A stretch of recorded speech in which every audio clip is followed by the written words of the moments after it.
pour CIBC Woodgundy. Nathalie Hiver, professeure à l'Université Bishop.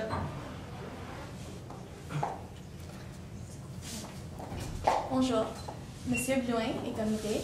Merci d'avoir pris le temps de nous rencontrer aujourd'hui. J'aimerais vous présenter mon équipe de consultants, Christina Contaxis, Patrick Lorange et moi-même, Erika Pergamalis. Nous aimerons premièrement souligner le grand succès que Bossy a reconnu depuis son établissement en 1937 dans une petite entreprise familiale dans la région de Chambly et maintenant qu'elle est connue à travers le Canada. Today, however, we're going to be looking into the future of Bossy. We're going to first go over our overall recommendation due to the issues that you brought up to us. We're then going to overlook some accounting treatments, followed by strategic growth options that we believe would be suitable for you, as well as some HR issues we identified, and we're going to finally give you our key takeaways from what we recommend. So, to summarize, we recommend that Louis Bossy becomes Pierre's successor. Moreover, we believe that you should proceed with the promotional campaign as well as the acquisition of Cassie. So we're first going to go over who the users are of the financial statements and their objectives related to this. So we obviously first have management. They're interested in earnings maximization as well as looking towards the future of the company to make sure it grows and continues to be as successful as you've made it today. However, at Bossy, obviously, due to the fact that you take your employees to heart, they are obviously very interested as well in the financials. Especially, they want to make sure that income would be more minimized if they are looking to be unionized, as they are saying that they would like to do so, due to the fact that they can then justify the unionization, despite the fact that you do provide them with excellent care. And they also want to make sure that they would be able to retain their job, depending on the financial stability of the company. Finally, if we were to go with the bank loan, we would have to make sure that the debt covenants are being met and that they are being complied with. So, in terms of the fashion industry, there are some trends in the manufacturing that we would like to look into. First of all, there is vertical integration that's being done in terms of the supply chain. There's also obviously the move towards automation in terms of the technologies. This would, however, incur that you would have to be laying off employees due to the fact that the automated processes would be more efficient and would require less employees. This would obviously then also imply that there'd be, in terms of looking into the layoff situation, in terms of your organizational culture. There's also looking in the future towards e-commerce, which has become very big. And then we're now going to move on to some key success factors that we have identified that are at the core of Bossy's value proposition. So first of all, you have high quality that is recognized nationally. Moreover, the family presence throughout your expansion is one of your key success factors as you make sure that you take to heart the growth and expansion of the company. And obviously, since it's tradition from 1935, you always make sure the same ideals and vision have been implemented throughout the whole time. We just want to go over some strengths, weaknesses, opportunities, and threats that we have recognized for the company. First and foremost, in terms of strengths, it's your brand recognition across Canada, as well as the high quality that we have previously mentioned. In terms of weaknesses, we find that there's an inefficient use of capacity at the moment since you're only operating at 55% versus full capacity, despite having the manpower to do so. And obviously in terms of governance, that right now Pierre is just more of a figurehead instead of being actively implicated in the daily activities. In terms of opportunities, there's the chance to move into the women's wear market. There's the acquisition of KC that can be done that we've been identified. There's also the online market presence that's a potential, and there's obviously to outsource supplier relationships instead of continuing with Silvio that you have a long-standing relationship and moving towards lower labor cost countries as competitors have done in the past. In terms of threats, there is the increase in the raw material prices as well as the labor costs due to the fact that you have kept it inside Canada while most of the manufacturing has been moved towards lower labor cost countries. There's also that the sales in menswear have been decreasing by 3% annually and increased supplier risk due to vertical integration.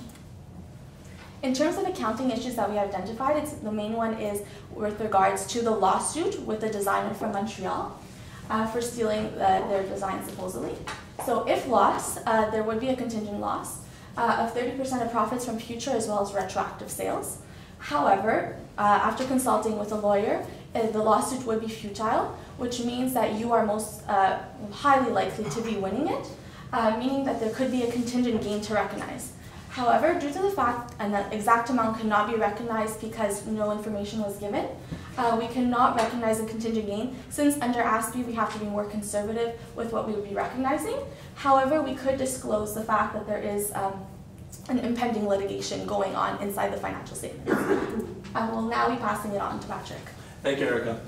So you asked us to take a look at a variety of different options for the future, but really the key focus that we're going to keep in mind is that we're looking for long-term growth in this industry that is shrinking in Canada, and we're looking to meet our financing obligations. So we're talking about maximum $2 million loan and certain debt covenants that we've stated.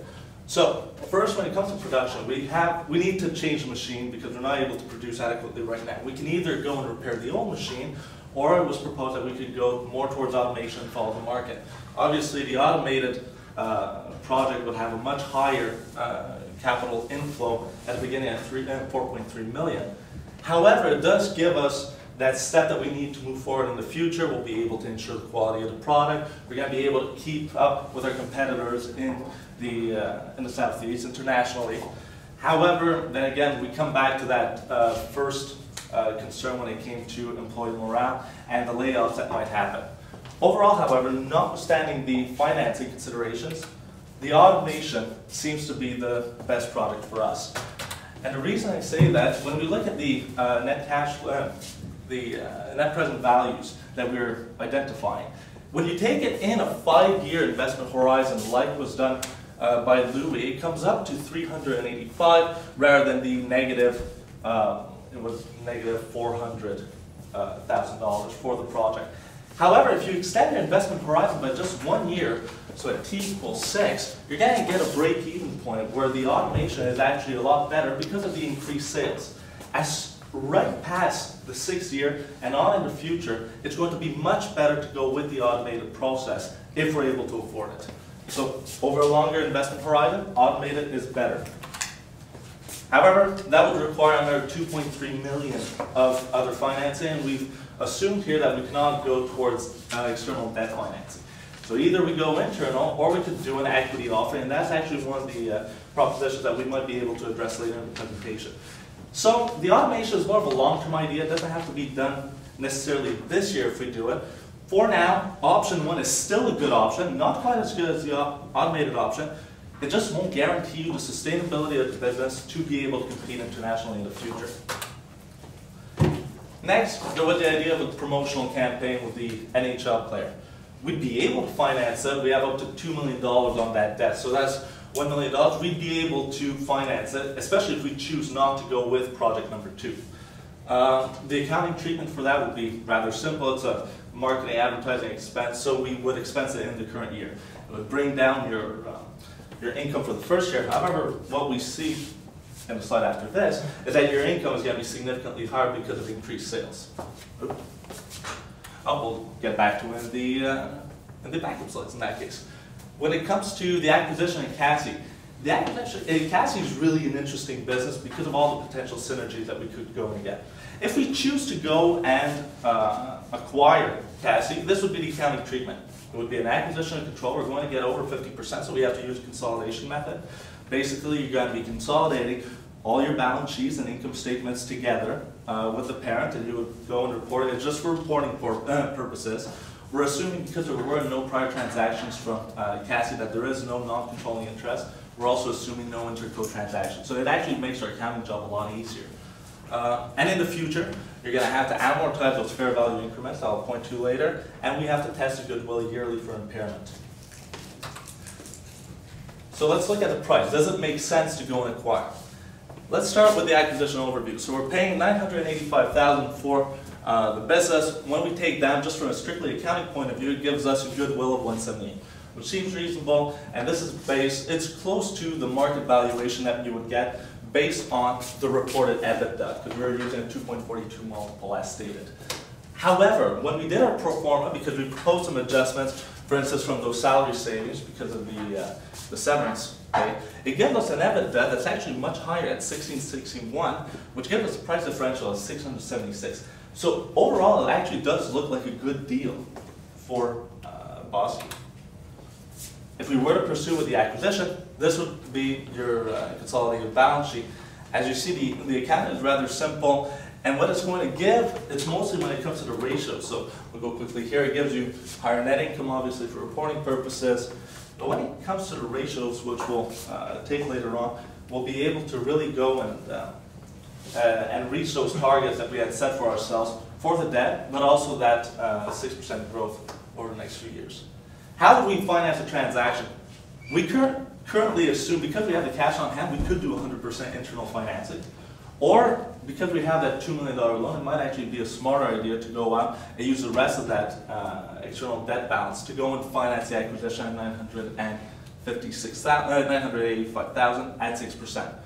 We'd have to keep that in consideration when we're doing our cash flow analysis like I did before. It wasn't shown. We were assuming internal financing, but it would still be a positive NPV project, especially because of the possible synergies that would exist.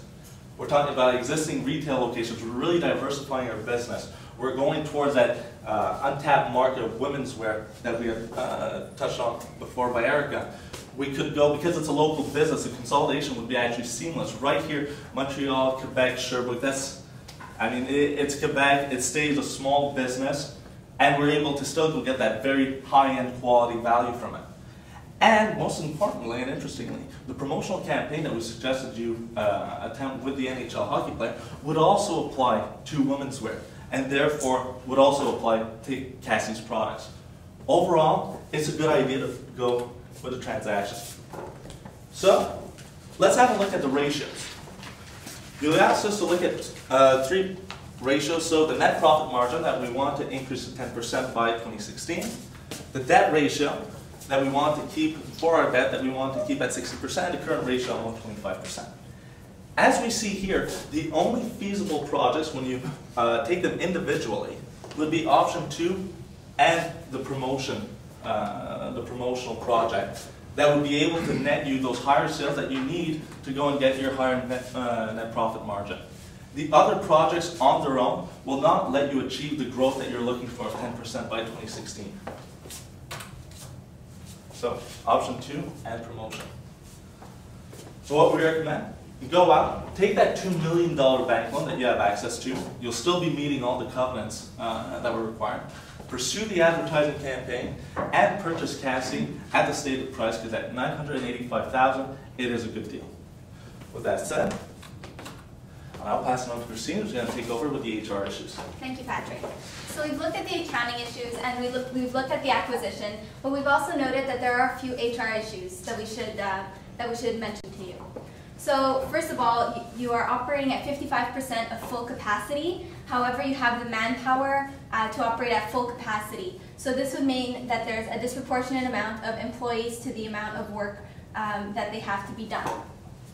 So what we recommend is that you do pursue with a few layoffs in order to, for better proportionality between the two.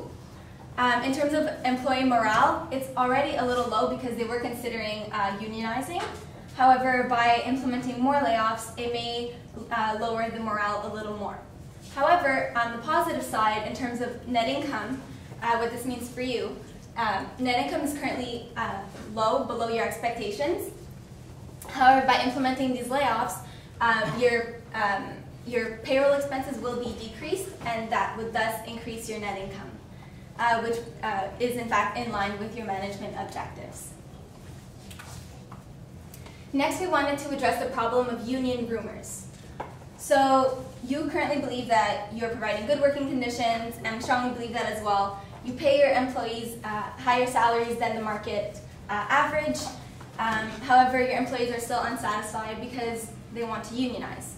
And reasons for this, positive sides for the employees, is that they would have a collective bargaining power in order to come up with better working conditions, possibly higher pay. And also to maintain employment in case you want to do layoffs, it would be a little more difficult when there's a union. So in order to kind of mitigate this union problem, not problem, but this issue, you would want to show stronger financial position and performance in order to kind of relieve the workers' stresses about whether or not their jobs are still intact after you've listened to our recommendations. Another issue that you brought up was the choice of successor. So we came up with a few decision criteria as to what these successors should meet. So we believe the successor should be educated. They should understand the business because they will be running it, essentially. They should also have good employee dynamics, so they should have good employee dynamics. They should also be forward-thinking because you want to be innovative in the fashion industry and think of the future. So we came up with a simple decision matrix with the 3 names of your employees, Jacob, Louis, and George. And Jacob is less educated than Louis and George because he's a CJED dropout. He has a good understanding of the business because he's been working there for 5 years. His employee, the dynamics with the employees is a little less favorable than perhaps with George because he is a little, he has a bit of a temper, and he is forward-thinking. For Louis, he's educated. He's currently pursuing his CPA designation. He understands the business as he did have an internship with the firm. There's nothing negative to say about his employee dynamics, and because he's young, we believe that he's forward-thinking, he's innovative, and will look to the future. And then George, who is positive on the aspects of education, he understands the business, he's your controller, and he has great employee relationships. However, he may not be as forward-thinking as perhaps Louis. So our recommendation is that you hire Louis as a successor for Pierre, mainly because he's young and trainable. So for the next 3 years, he could be trained to be good in this position. We believe that he's forward-thinking, he'll be innovative, which is important in the fashion industry. You want to stay ahead of the trends. And we'll be implementing Louis in his position to phase out the predecessor and phase him in. So it could be a seamless change between predecessor and successor. We also have a few further considerations for your company in terms of trends in the fashion industry. We've noticed many companies have gone to e-retail or e-commerce to expand their business online, not just in stores. So we would recommend to have an online presence. It would also help perhaps bring the factory up to full capacity because you are only at 55% capacity, so it could help fill out the capacity. And it would also likely lead to fewer layoffs if you are able to increase your capacity. So that would be good for employee morale. Then we would also recommend a social media presence in order to connect with your target audience, even broaden it to get more customers, and that would increase your sales.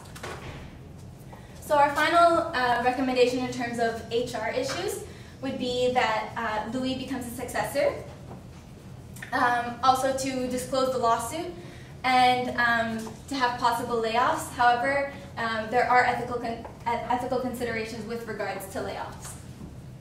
We came up with an implementation plan as to how you could implement our recommendations. So in the short term, 0 to 6 months, you will announce Louis as a successor to Pierre. Then in the medium term, so about 6 to 18 months, analyze which employees, if you need to, should be laid off perhaps through if they perform less than stronger employees. Train Louis so that he can become a strong leader for the company, and repair the machine. And in the long term, 2 to 6 years, focus on net income growth so that it could meet and surpass your expectations, and consider as well the Cassie acquisition. So some key takeaways to take from this presentation this afternoon is that we recommend Louis become Pierre's successor. We also recommend that you proceed with the promotional campaign and the acquisition of Cassie. And you will also, by implementing our recommendations, you will be able to meet the required ratio targets. Nous vous remercions de nous avoir rencontrés aujourd'hui et on est maintenant ouvert à vos questions.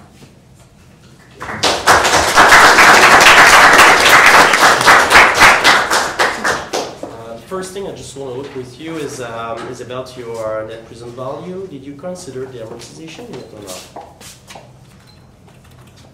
not? Which project are we talking about? This is about the machines. Yeah. The 2 machines. We're just looking at a cash basis here, and therefore, because amortization is not a cash in, there are some tax considerations that have to be taken in consideration here, but because it was tax only, we looked at this here. And since it would decrease your tax income, it would probably mean that your NPV would be higher in the future, no matter what. About the lawsuit, you discussed a contingent gain. What is the contingent gain in the lawsuit? We discussed that there would be a potential for a contingent gain due to the fact that it is very likely that you will be able to win the lawsuit. And under ASPE, if it's 95% certain that you would be able to win, you would be recognizing a contingent gain. However, due to the fact that there isn't an actual amount specified as to how much you would be able to get from winning the lawsuit, we are not able to recognize a gain due to the fact that you have to be But it's not considered. us. It's not a lawsuit from us to the people. It's a lawsuit that we have to pay. It's a lawsuit we receive money. It's more just in terms of just in case that in the lawsuit that wasn't specified maybe in the case, if there was a clause that we would be able to receive compensation due to the fact that it does affect your reputation. Okay. And stuff like that. Okay. Do you think it's a risk to Bossy to take me as a successor because you don't have any experience? Well, we believe that is possibly a risk. However, it can be easily mitigated because he has had an internship and he does have 3 years before he graduates with his full designation before he could come in as successor. So he has time to learn the ropes, understand the business. So we believe that that's a possible way to mitigate the risk of hiring someone like Louis. Well, could you go back to the acquisition of KC, please? Yep. The quantitative aspect. So what? The valuation. Well, what do you value with the different method? Is it the total value for the firm or the value for equity? I'm sorry. About the two other methods, reported EBITDA, capitalization of EBITDA. Yes, no, this is from an income perspective. We're using a market-based valuation. It was stated that in the industry, a multiple of 2.42 was standard. So based on that, we were able to get a reported EBITDA of 935, or with our pro forma EBITDA valuation at 1661. But what do you obtain? What is the result? Is it the total value for the firm, it would be or the the value. total value for the equity of the firm? In that case, it would be the value of the firm because there's no debt that's involved here. It's a debt. You talk a lot about layoff and talk about also ethical consideration about this layoff. What are your ethical consideration when you lay off so much people in your presentation? The most important thing is keeping up employee morale. So you want to keep that strong. You want to make sure that people aren't discouraged when they're working. People who are happy employees perform better. So it's important to consider what would happen if you lay off so many people, and you might want to maybe implement a program to make sure that employee morale is kept positive. For the acquisition of KC, if we don't want to use debt, how could we finance the acquisition? We do have right now we do have a lot of working capital that we could, if we're able to bring down our ratios and be more efficient in the use of our working capital, we could use some internal financing actually. We have enough cash on hand. However, right now in 2014, it seems not consistent with the past years. If you look at the levels of inventory and accounts receivable, they actually seem quite high versus the cash that we have. So we could do in part internal financing, or then again, this is actually one of the propositions that we could also look into is going to get some external equity, and we could still get, because of that external equity, the same synergies that we were talking about. So somebody would be buying Bossy, and we'd be able to go to get the same synergies of brick and mortar. Even though it's on the decline, it's still an extra market that we could go and utilize for a good 5 to 10 years at least in this industry. Should we acquire should we buy the share of the assets? There's going to be some tax considerations. Obviously, if we go with an asset purchase plan, we're not getting all those hidden liabilities. Though in a company like Cassie, it would probably be more manufacturing and like workforce-related hidden liabilities and contingencies. So yes, it is slightly safer to go with an asset purchase rather than shares, it could also increase your price because you're losing out on that. You'd have to really also analyze it from a tax perspective, because sometimes there are some significant differences from a tax perspective. However, that would not be us, and we would delegate those questions to our tax department.